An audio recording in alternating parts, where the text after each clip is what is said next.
coming. Mark Stein will be at the Smithsonian Institute, and he'll be talking about how the states got their shapes too. He wrote How the States Got Their Shapes, and he is now writing How the States Got Their Shapes too, and talks about some of the people involved in the founding of the United States from each state. Thanks for being with us. House is in. 2011. I hereby appoint the Honorable Daniel Webster to act as Speaker Pro Tempore on this day. Signed, John A. Boehner, Speaker of the House of Representatives. Pursuant to the order of the House of January 5th, 2011, the Chair will now recognize members from a list submitted by the majority and minority leaders for the morning hour debate.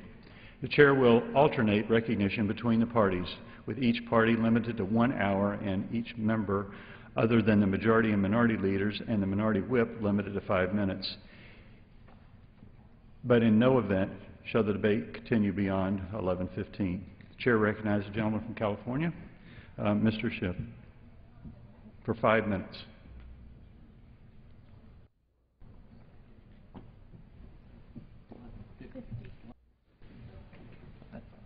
Oops. Mr. Speaker, there are moments in the lives of nations when the existing order is suddenly revealed as bereft of legitimacy and no longer viable. The wave of unrest spreading across the Arab world, touched off by the self-immolation of a Tunisian fruit vendor, tired of petty humiliation by corrupt governments, has exposed the rot of decades of caprice, corruption, and incompetence. That this one man's desperate act could lead to the downfall of the governments of Tunisia, Egypt, and perhaps Yemen is testament to the pent-up frustration of millions of people who are denied the basic rights and economic opportunity that we take for granted here in the West. But it is in Syria where the future of the Arab Spring seemingly hangs in the balance, and where the security services have acted with the least restraint and maximum violence. Like marauding armies of old, select units of military and security services, troops have been moving from city to city in a quest to quash the ever-spreading demonstrations that have become a feature of life in Syria. Daraa, a town of some 75,000 lying near the border with Jordan, has emerged as one of the centers of the Syrian uprising against the 40 years of rule by the Assad family. Army and security forces have repeatedly assaulted the town and surrounding villages, killing hundreds of civilians and arresting anyone suspected of taking part in demonstrations against the regime. On April 29th, in the village of Jiza, the Syrian secret police rounded up anybody it thought was involved with the protests, including Hamza Ali al-Khatib, who had gone to watch the demonstration with other members of his family.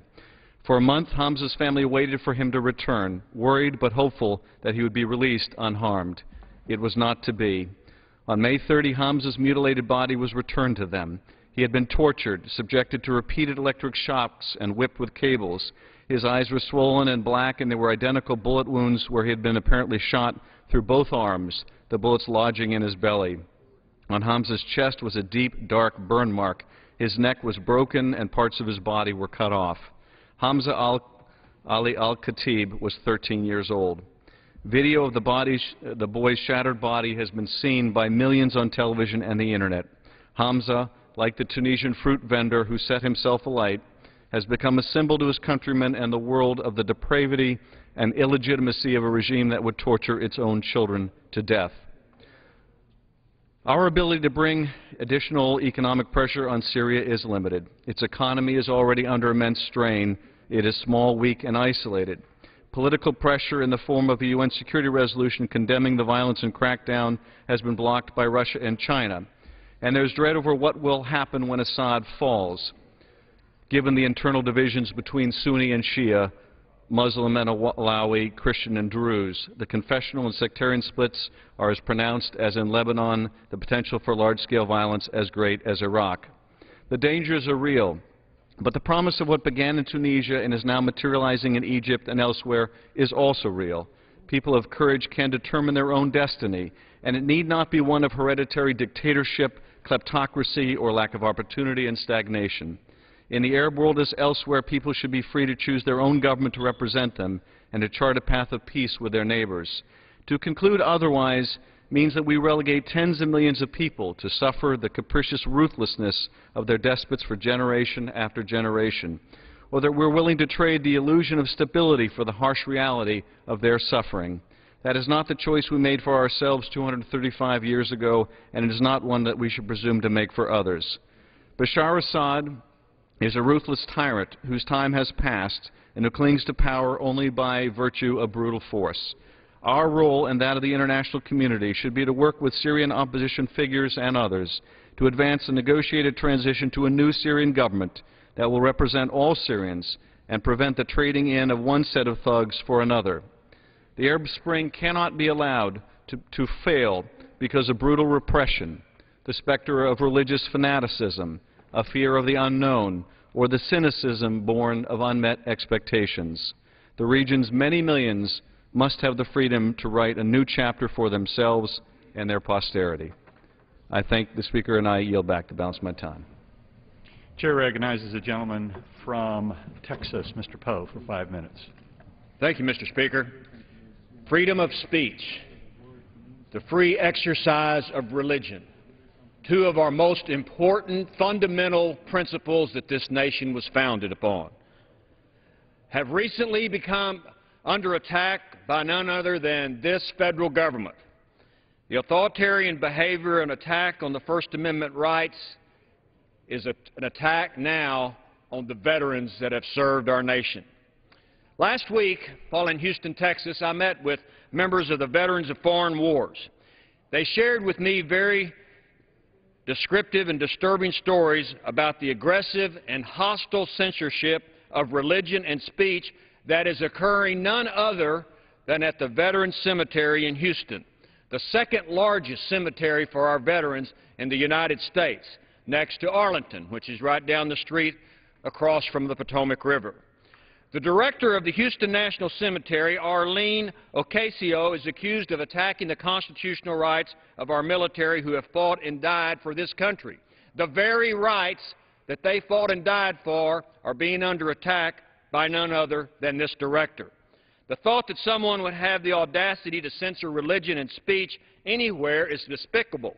But censoring the funeral services of the veterans who spent their lives protecting the First Amendment is malicious, and it's not forgivable. Director Ocasio is an unelected bureaucrat, a non-veteran who is clearly out of touch with our veterans and the Constitution. And it's unbelievable that she would be put in charge of the sacred burial ground in Houston, Texas. Here's what the accusations against her are, according to the Veterans of Foreign Wars who I met with. And these are the men who go to those funeral services and are the honor guard for America's war dead that are buried. And here's what they say that she has done. The chapel that is on the premises has been closed. The Bible has been removed. The cross has been taken out of the chapel. We don't know what the chapel's being used for. Some say a storage place. Some say a meeting place. Some say it's not being used at all. This is what she's accused of doing. She censors the prayers that are being given at the burial services of our veterans. She's banned the word God, the word Jesus Christ from these funeral services. And the very utterance of the word God that's put this director in a tizzy, so much so that she wants to approve all the prayers that are given at these private veteran funerals that take place on these sacred grounds. There are 60 burials a week of our veterans at Houston National Cemetery, and this action has got to cease, this unconstitutional action by the director. It's not the business of the federal government to be engaged in anti-religious activity, especially at what some consider to be a religious ceremony, the burial of our veterans. The philosophy behind such politics is anti-Christian, anti-religious, and anti-American. Mr. Speaker, the First Amendment is first because it's the most important. It protects the freedom of speech, the freedom of press, the freedom of free exercise of religion, and the freedom to peaceably assemble. And that is under attack at this cemetery because the director wants to be in charge and make sure that none of these burials are a religious ceremony. And that's got to stop. This cemetery, Mr. Speaker, does not belong to Director Ocasio. In fact, I don't think it belongs to the federal government. It belongs to the veterans who have served this nation all over the world in all wars. It belongs to them, and it belongs to their families who bury them. And religious censorship has got to cease at this cemetery. Americans are irate about this government attack on religion. I have heard from numerous veterans and loved ones all over the country who are shocked that this government, our government, would allow such thing to occur.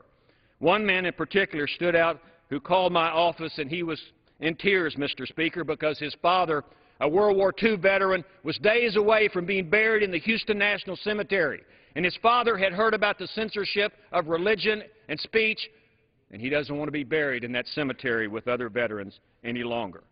So no wonder that so many people are shocked by the actions of this director. After all, it reminds me of the old Soviet Union, the way they used to censor religion and prevent the free exercise of religion. The First Amendment is sacred, funerals are sacred, and when our veterans are buried, that soil becomes sacred. And this action has to stop, and if these actions are true, the director needs to be terminated.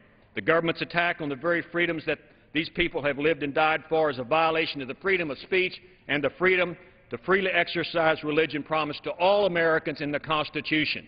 And that must be upheld. And that's just the way it is. I yield back.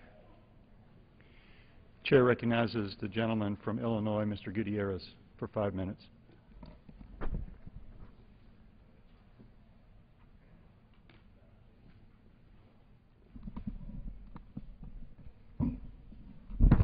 Yesterday, the American Civil Liberties Union, the Puerto Rican Legal Defense and Educational Fund, and the National Institute for Latino Policy published this full-page ad and roll call, one of the key newspapers here on Capitol Hill.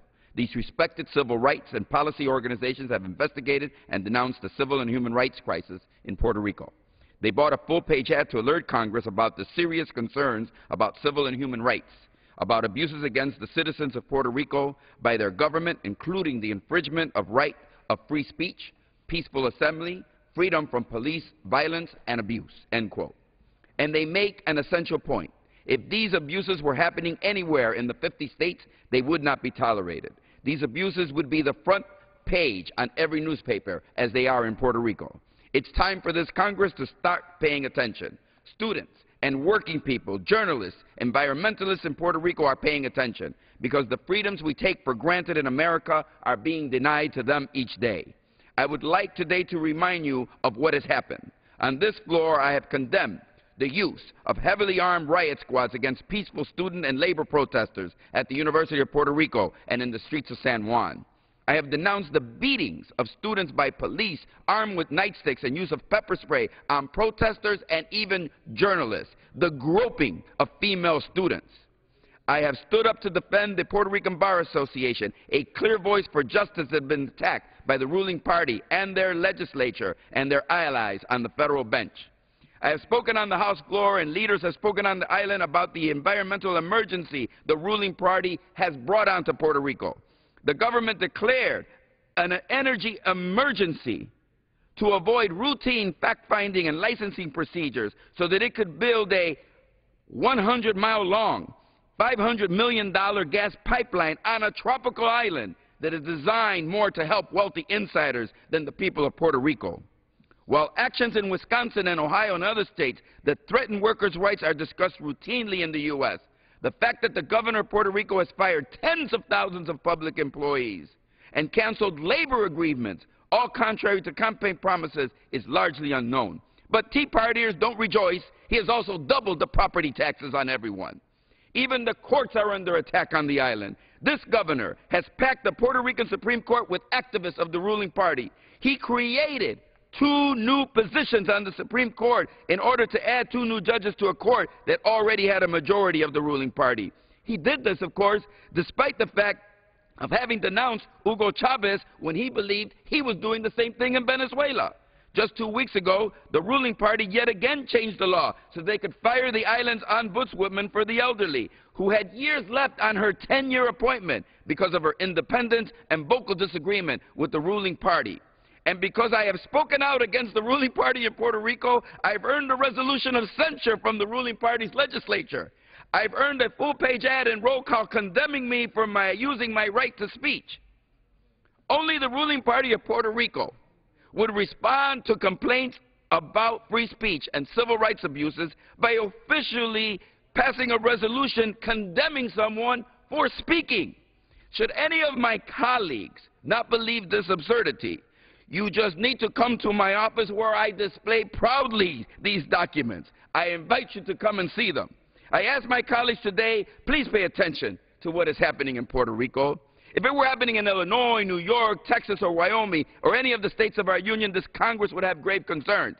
One meaningful first step would be to join me in urging the Department of Justice to complete the investigation that they have initiated into police abuses in Puerto Rico that started in 2008 and promptly release the results. I would also ask my colleagues and their staffs to attend the congressional briefing organized by the LCLU next Tuesday, July 12th at 10 a.m. And finally, I ask my friends and colleagues to do what we do whenever we see regimes that refuse to treat people fairly. Please speak out for the values that define us as Americans. Please join me in standing for liberty and justice for all. The chair recognizes the gentleman from Florida, Mr. Stearns, for 5 minutes. Without objection. Good morning, Mr. Speaker. Today, the United States government owes close to $14.3 trillion. It's estimated by the Congressional Budget Office that by the year 2021, the government will spend 100% of every dollar raised in revenue on entitlements. And yet, we are being asked to raise the debt limit to $16.3 trillion. That's a $2 trillion increase, or 14% increase. In 2010, our national GDP was $14.6 trillion. Raising the debt to $16.3 trillion means our debt ceiling will surpass our country's GDP. And yet, for the 81st time since 1940, we are being asked again to raise the debt ceiling. In 2002, our debt stood at $6.2 trillion. Now, not even 10 years later, we are asked to raise it to $16.2 trillion. That's a 250% increase, or an average of 16.7% increase per year. Obviously, continuing on this path, next year it is likely we'll be asked in this chamber to raise the debt ceiling to $19 trillion. That's staggering. In keeping with this 70-year tradition, we are certain to force our nation's spiraling and out-of-control debt onto the back of our country's children and grandchildren.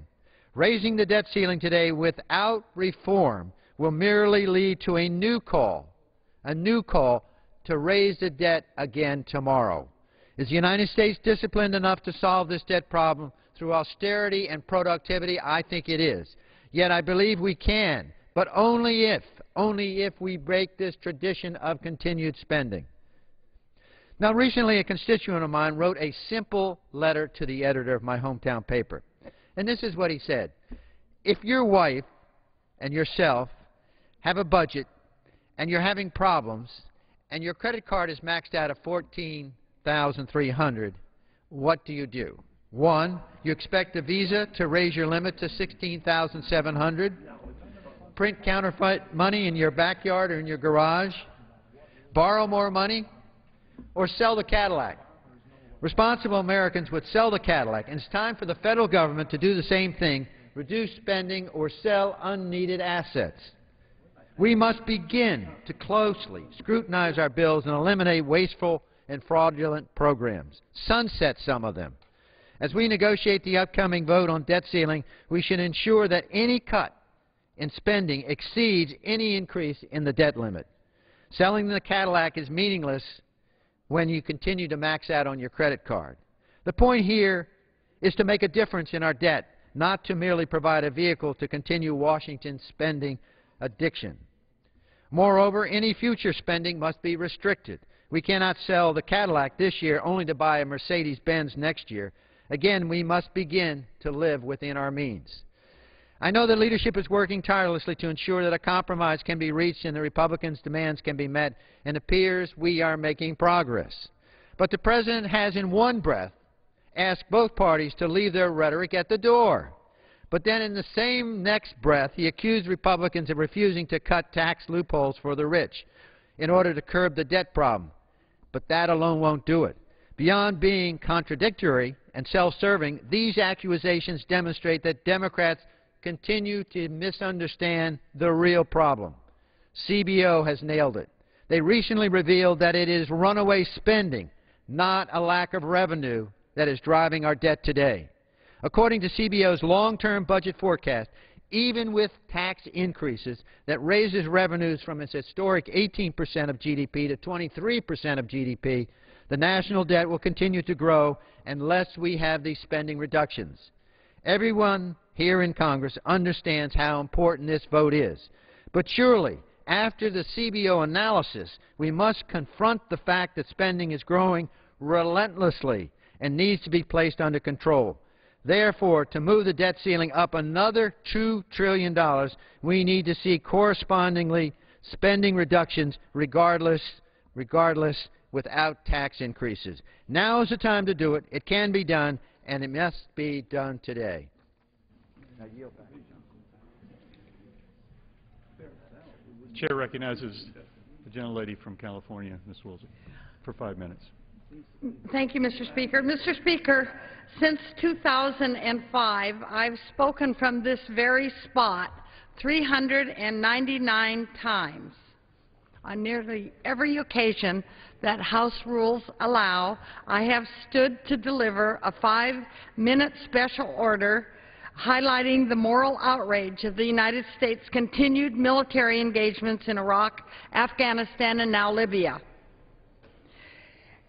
I speak of the need also of a new smart security to keep America safe. Today will be my 399th speech. I look forward to reaching number 400 next week, and I will continue this drumbeat until my last day as a member of Congress, which gives me approximately 18 months, 1.5 years, time to bring our troops safely home. During this week, the week that the House is debating defense appropriations, I thought it would be fitting to focus on war spending, on the staggering costs that taxpayers are being asked to bear for our military occupations. $10 billion a month is a lot of money, and that's the price tag for the privilege of continuing to wage a 10-year war against Afghanistan. $10 billion a month. The American people who are writing that check have a right to ask and to get answers to some very important questions. Where is that money going, and what exactly is it accomplishing? What are we getting for our $10 billion a month? Are we more secure here at home? Is the Afghanistan central government introducing the rule of law? Have we not already defeated al-Qaeda? And so who are we fighting and why? For $10 billion a month, Mr. Speaker, our expectations as taxpayers, as Americans, as members of Congress should be high. Is it too much to think that $10 billion a month could buy a stable ally? An ally capable of standing on its own 2 feet, taking responsibility for its own security, and having respect for the rule of law? Instead, corruption and chaos are ruling the day in Kabul. Basic government institutions are failing to provide services. President Karzai has tried to establish a special court, in fact, for the purpose of stripping 62 members of Parliament of their seats, and the financial system is teetering on the brink of collapse, with the head of the central bank fleeing the country and accusing Karzai's regime of fraud and cronyism. And just a few days ago, Mr. Speaker, a brawl broke out on the floor of the Afghanistan Parliament, with one member throwing a shoe at another member when a motion was proposed to impeach President Karzai. For $10 billion a month, is it not too much to ask that the Afghanistan Parliament not look like an episode of Jerry Springer? There is so much we could do with $10 billion a month right here at home, especially at a moment when so many of our people are struggling and so many of our communities so badly need public investment, especially at a moment when the clock is ticking toward a catastrophic default on the national debt. I'm not suggesting that we ignore or that we run away from Afghanistan's deep-seated problems, but I believe we cannot begin to address their needs with a military solution. It will never work. It's time to reinvest at pennies on the dollar in smart security efforts, humanitarian and civilian aid, aid that will promote democracy, economic support to address poverty and rebuild infrastructure in Afghanistan. Mr. Speaker, this is a moment and this is a time where we put our priorities in order. But it's not a job for our troops. They've served with unbelievable valor. Now it's time to bring them safely home and invest in a humanitarian way in Afghanistan. I yield back. Chair recognizes the gentleman from Texas, Mr. Poe, for 5 minutes. Olson, I'm sorry.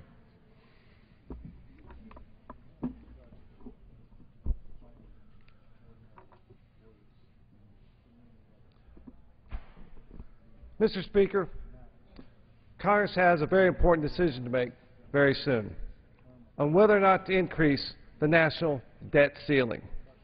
Today, our national debt ceiling is a staggering $14.3 trillion, and the President is seeking a $2.2 trillion increase in our debt limit. An increase to our nation's debt ceiling that is not accompanied by equal or larger spending reductions would be reckless and arrogant. Speaker Boehner was right when he said, and I quote, "It's true that allowing America to default would be irresponsible, but it would be more irresponsible to raise the debt ceiling without simultaneously taking dramatic steps to reduce spending and reform the budget process." This debate is a unique opportunity to achieve significant and serious spending reforms in Washington and to prove to the American people that their employees, the members of the United States Congress, are listening to them. I believe this is our best chance for the foreseeable future to obtain substantial and credible long-term deficit reductions, to reform the way Washington spends taxpayer dollars, and save America from ruin. Elections matter. Last fall changed the debate here in Washington. We may not be cutting spending as fast as some of us prefer, and quite frankly, I've been frustrated by the pace. But the discussion has shifted to how much should we cut, not how much should we spend.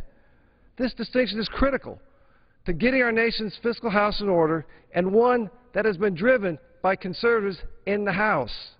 House Republicans have developed a threefold cut, cap, and balance strategy that includes deep spending cuts, enforceable spending caps, and a balanced budget amendment with strong protections against federal tax increases. These proposals will ensure that the federal government adheres to the same parameters that families and businesses live with every single day. The time for irresponsible federal spending is over.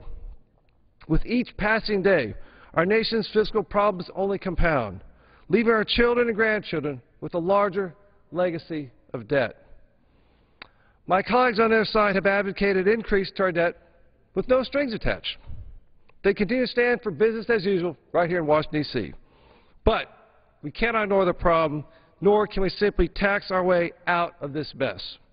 Furthermore, in the event we fully reach the debt ceiling, we cannot trust the White House to prioritize our debt payments, nor can we trust the administration not to default on our obligations. The American people must remember that if we default on our debt, the executive branch would have full control over what programs get cut, not Congress. Mr. Speaker, the only resolution to this problem is to secure trillions in spending cuts, put our nation on a solid fiscal path to financial sanity, and ensure a strong and prosperous future for our children and our grandchildren. I yield back. Chair recognizes the gentleman from Puerto Rico, Mr. Pierre Luisi, for 5 minutes. Mr. Speaker, each year, 26 federal agencies award over $500 billion in grant funding. Earlier this year, Congress significantly changed the manner in which the federal government allocates funding. In the past, state and local governments and non-profit organizations spent a great deal of time trying to persuade individual members of Congress to earmark funds to support local projects. While debate will no doubt continue on the value of congressionally directed spending, the reality is that, at least for the time being, the days of earmarks are over. With a ban on earmarks, a greater emphasis will now be placed on competitive grants, whereby applicants from across the nation compete for funding made available for different purposes. In theory, a larger role for competitive grants in the federal appropriations process holds promise. Under a well-administered grant competition, an application is judged on its merits. In practice, however, an increased emphasis on competitive grants will only improve the overall process if the federal government announces and publicizes grant opportunities in a clear and organized manner. Grant-seeking will not be a true meritocracy if the process of identifying, applying for, and obtaining federal grants is clouded in mystery and confusion and understood only by paid experts. In 1999, Congress created a website, grants.gov, which allows applicants to search and apply for grants online. But much more needs to be done to make the grant solicitation process as transparent and user-friendly as possible. Many of my constituents have expressed frustration with the manner in which the federal government makes grant opportunities known. Often, a potential grantee will seek to apply for needed funding only to learn that the deadline for the most relevant grant passed days or weeks earlier. In other instances, prospective applicants will search grants.gov but become frustrated upon finding that they need to scroll through pages and pages of grant listings, some of which are outdated or have not been funded by Congress. To address these problems, I recently introduced H.R. 2393. This bipartisan legislation would make two important changes to the federal grant solicitation process. First, my bill would require each federal agency, within 2 months of the start of any fiscal year, to submit a forecast of all grant solicitations that the agency expects to issue for that year. Such a forecast would allow prospective applicants to determine in advance which grant opportunities they wish to apply for. The second improvement my bill would make is to require each grant solicitation forecast or listing to be organized by detailed subject area. Grants.gov currently organizes grant opportunities by agency and by very broad areas such as energy or housing. As a result, when an applicant seeks to search for a health-related grant, for example, he or she must scroll through 30 pages of grant listings. My bill would require grants.gov, as well as all other federal agencies, to organize grant opportunities by specific subject areas so that the applicants can more easily identify those grants that are most likely to address their needs. Now, let me turn to Puerto Rico, which I represent in this Congress, and it pains me that some statements were made earlier on this floor regarding my beautiful island and its government. Puerto Rico shines because of its democracy.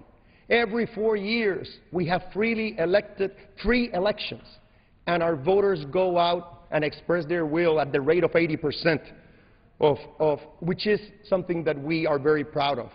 We do have a police department in Puerto Rico, actually the second largest in the nation, and there is an ongoing civil rights investigation by the Department of Justice. But I am sure, and I can vouch, that the Police Department of Puerto Rico is doing everything it can so that any civil rights violations are corrected and are not repeated.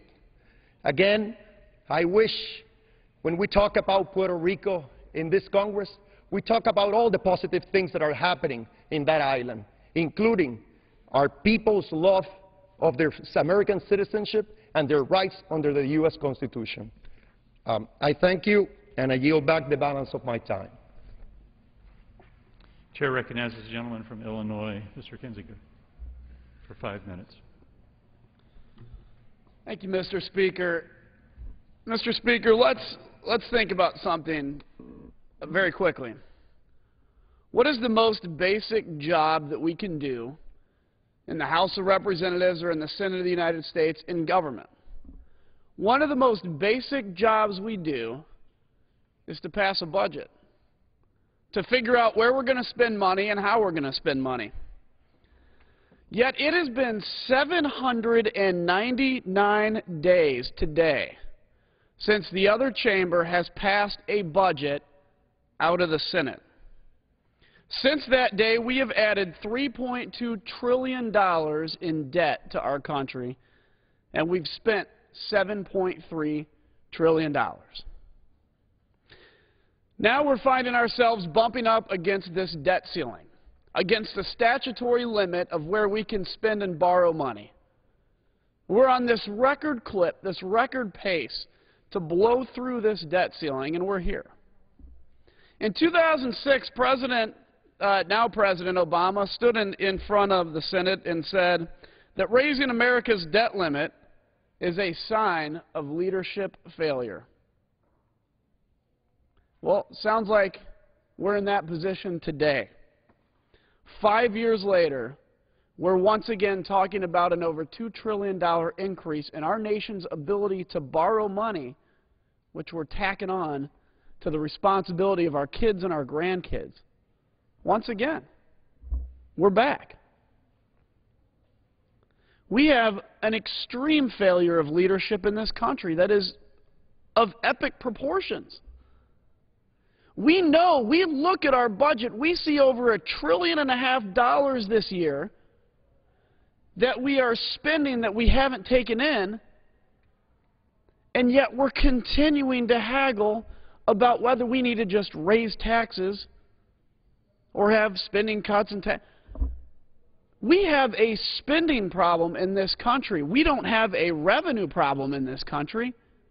We have a problem with how much money we're spending. In January, I'm a new member of Congress. I came here and was sworn in January, and within a couple of days, the President of the United States asked us to increase the debt limit without any corresponding cuts or anything along the line.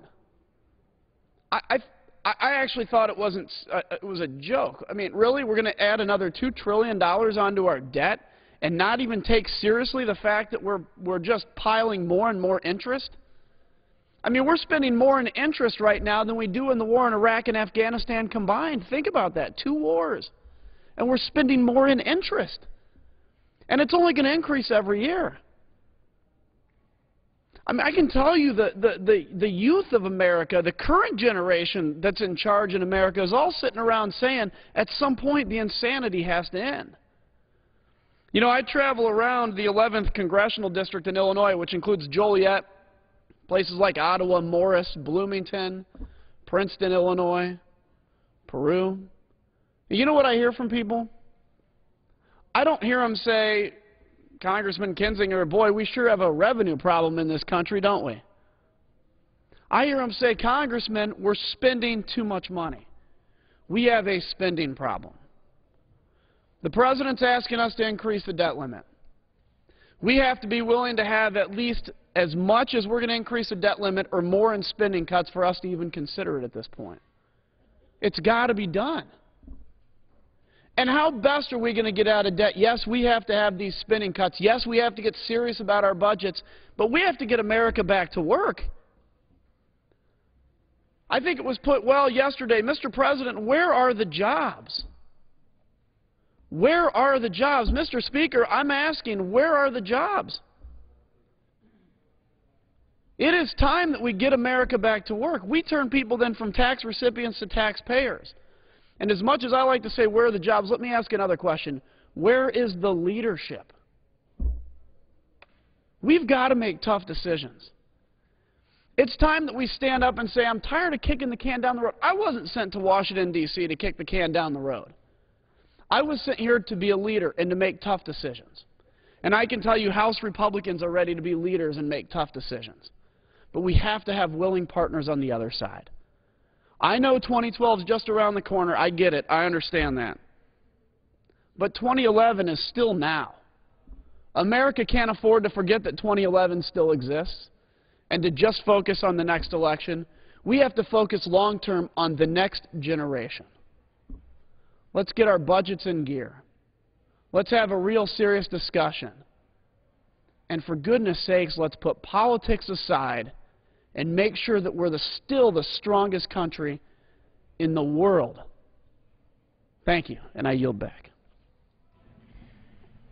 Chair recognizes the gentlelady from North Carolina, Ms. Myrick, for 5 minutes. Thank you, Mr. Speaker. I rise today to recognize the distinguished efforts of the National Counterterrorism Center Director, Michael E. Leiter. Following his exemplary service as the Assistant Director and Deputy General Counsel for the Commission on the Intelligence Capabilities of the U.S. regarding weapons of mass destruction, Mr. Leiter continued his public service as Deputy Chief of Staff in the Office of the Director of National Intelligence. He was very successful in organizing, staffing, and establishing processes for this new but critical office, and as such he was selected to become the Principal Deputy Director at the National Counterterrorism Center. Because of his superlative efforts in June 2008, he was confirmed as the Director of NCTC, where he's focused on counterterrorism, community development, and mission execution.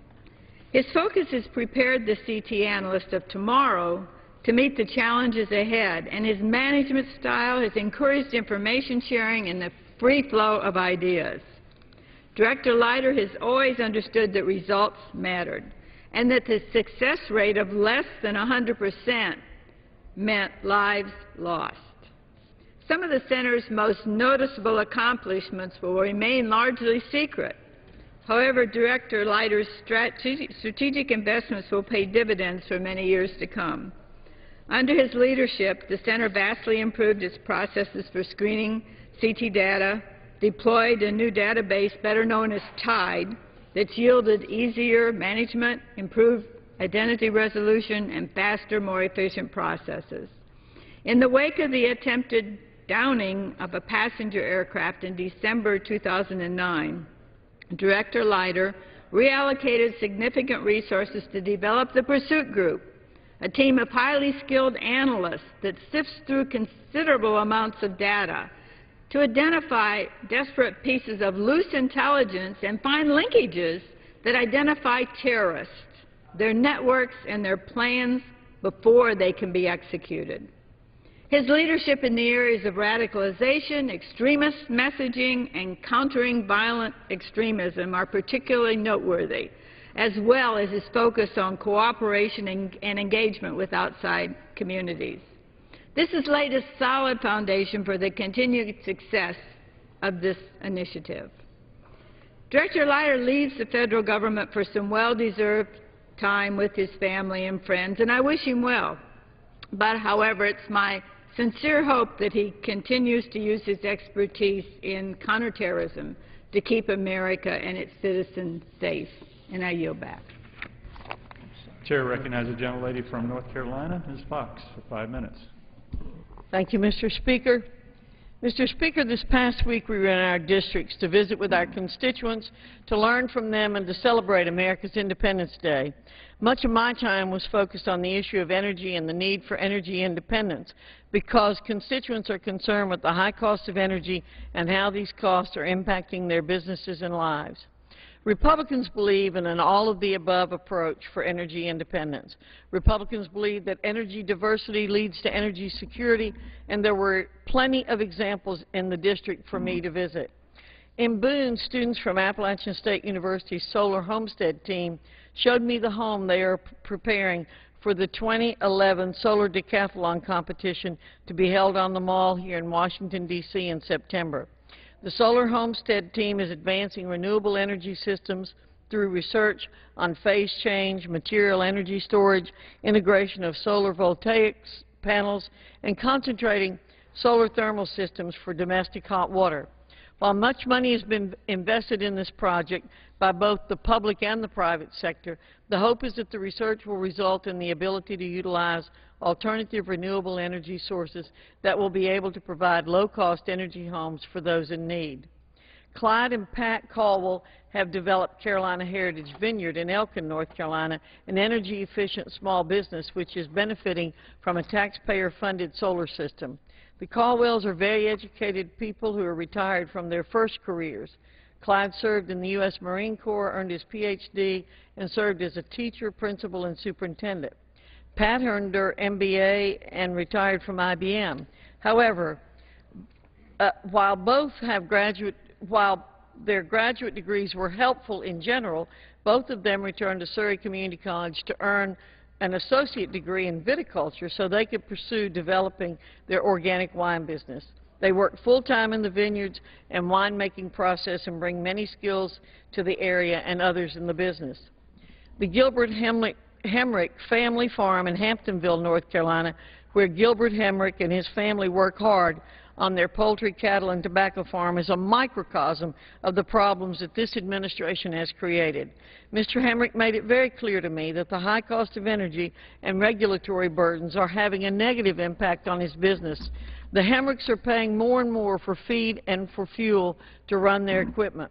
Because fuel costs have almost doubled since President Obama came to office, the Hemricks have not replaced 2 of the 10 workers they had last year. They can't afford to replace them. At Holland Transfer in Statesville, CEO Jeff Harvey told me that the skyrocketing price of fuel and regulatory burdens are counterproductive to job creation and the growth of his business. The Harvey family practices Christian values throughout their business and have established nonprofits that feed the needy and, when possible, hire homeless people, which enables them to leave shelters.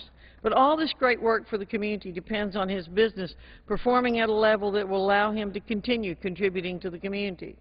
As I visited with constituents during the Independence Day work period, one thing was clear: we need another independence movement, independence from Middle Eastern oil.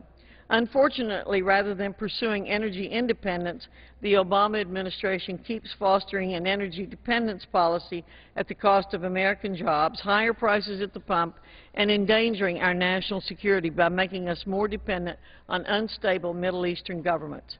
House Republicans have responded by introducing and passing 4 bills to increase our domestic energy production and create American jobs, but the Senate has taken no action.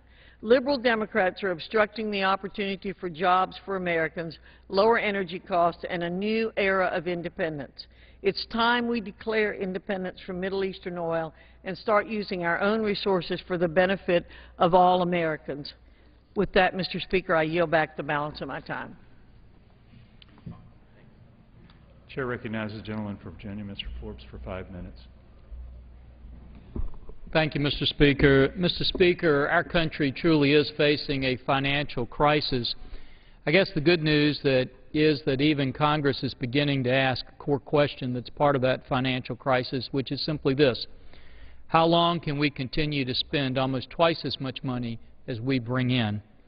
The unfortunate part is that we've waited so long to ask that question.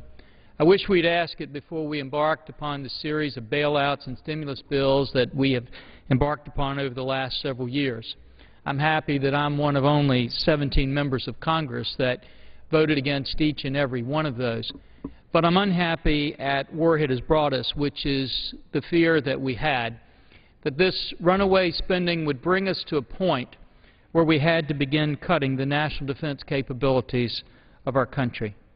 Today, we will vote on the Defense Appropriations Bill, H.R. 2219, which will reduce the President's budget for national defense by $8.9 billion.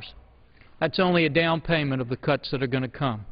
The next cuts, we're told, could be $400 billion to $700 billion from our national defense. And before we do that, there are 2 crucial questions we need to ask.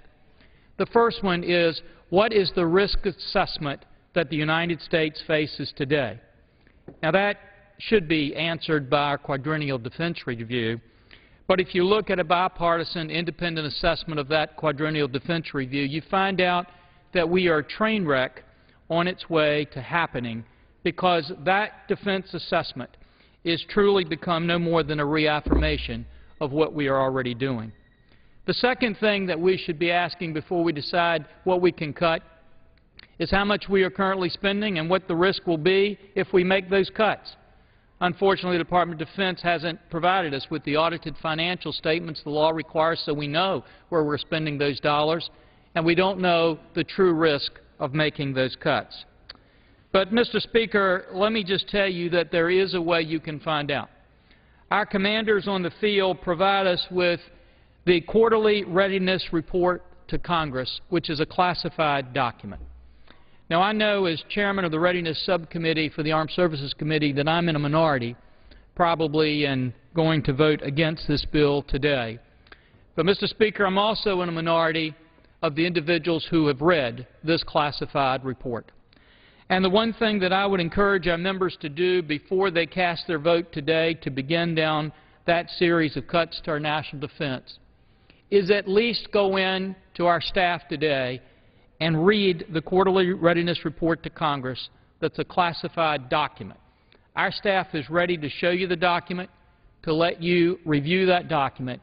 And, Mr. Speaker, I believe if you will just do that, it will be very difficult to then come on this floor and begin to start voting to cut and make the cuts we're going to make to national defense. And, Mr. Speaker, that's why today I can't support that bill and will be voting against it. And with that, Mr. Speaker, I yield back. Chair recognizes the gentleman from Ohio, Mr. Turner, for 5 minutes.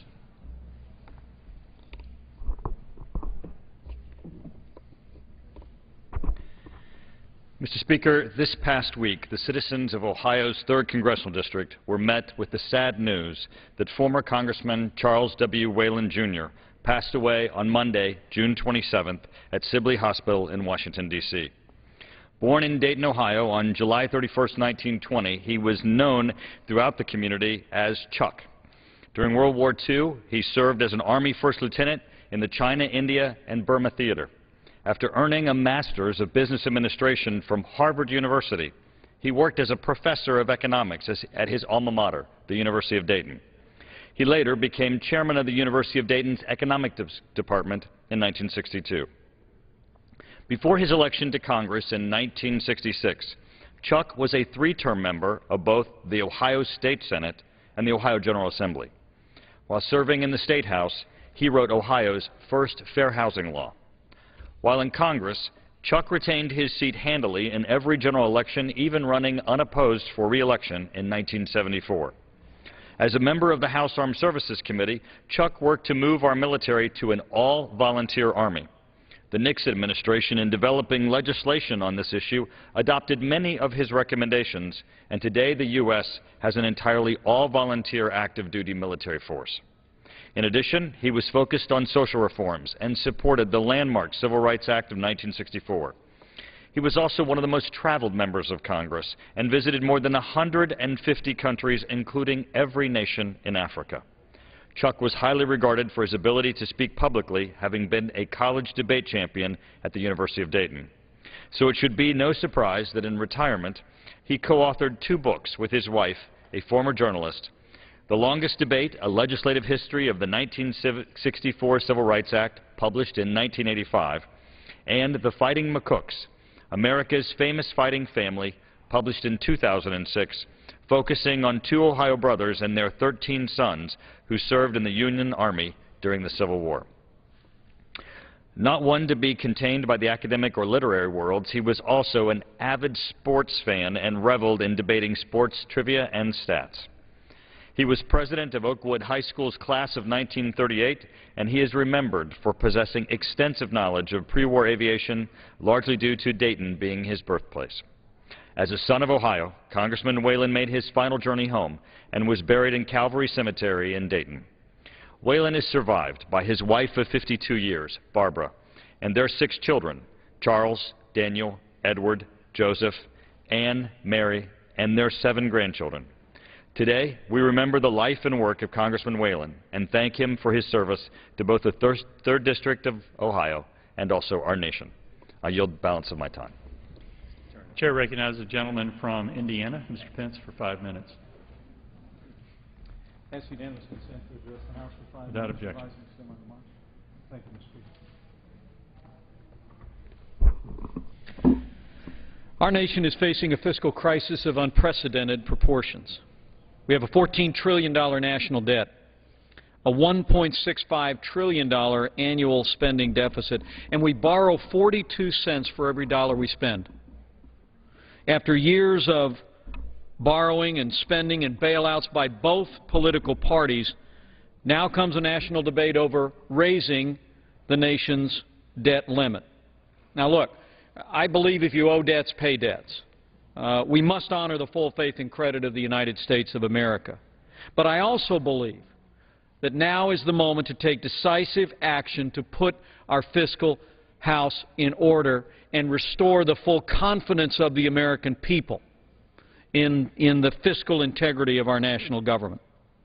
I believe our debt limit should not be raised without real and meaningful reforms in the way the federal government spends the people's money, in the short term and the long term. In the short term, we need to cut spending now and implement statutory caps on how much money the federal government can spend going forward. But in the long term, the time has come for this Congress to send to the states a balanced budget amendment to the Constitution that will limit federal spending and require this national government to live within our means. While the debate, it seems, according to the newspapers today, has focused on spending cuts versus tax increases, the real answer is to cut spending now and to make any increase in the nation's debt ceiling contingent on Congress sending to the states a balanced budget amendment that limits federal spending to 1/5 of the American economy. In short, it's time to let the states decide.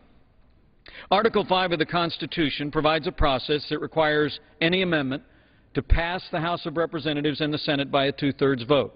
But ultimately, any amendment to the Constitution is submitted to the states. The states decide whether to amend the national charter. If 3/4 of the states agree, the Constitution is so amended. By demanding spending cuts today and sending a balanced budget amendment to the states, we'll let the states decide.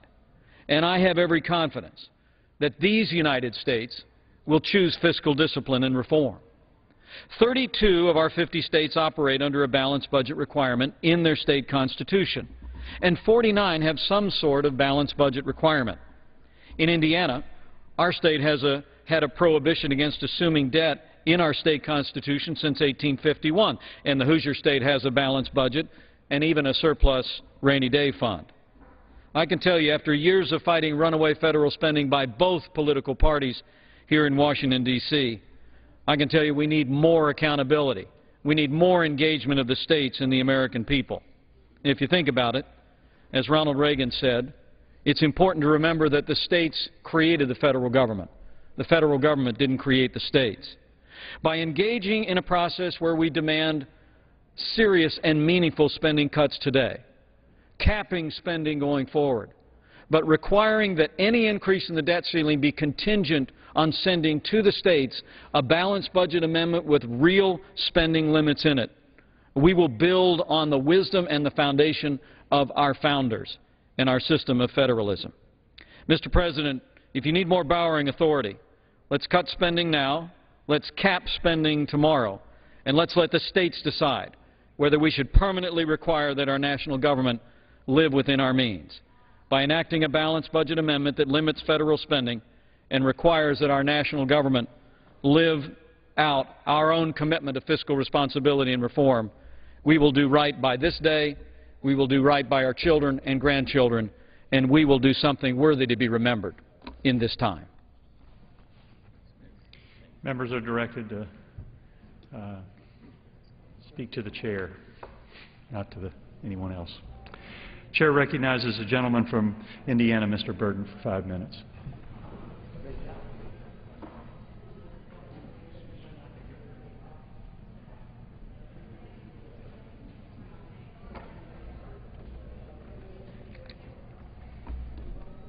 Mr. Speaker, I ask unanimous consent to revise and extend my remarks. Without objection. Thank you. Mr. Speaker, I came down here today to talk about the Libya issue, the war that supposedly is not a war. But I wanted to start off by talking a little bit about the rhetoric that's coming out of the White House and from the President. I was watching the news this morning, and the President indicated that they were going to have these budget talks down at the White House today.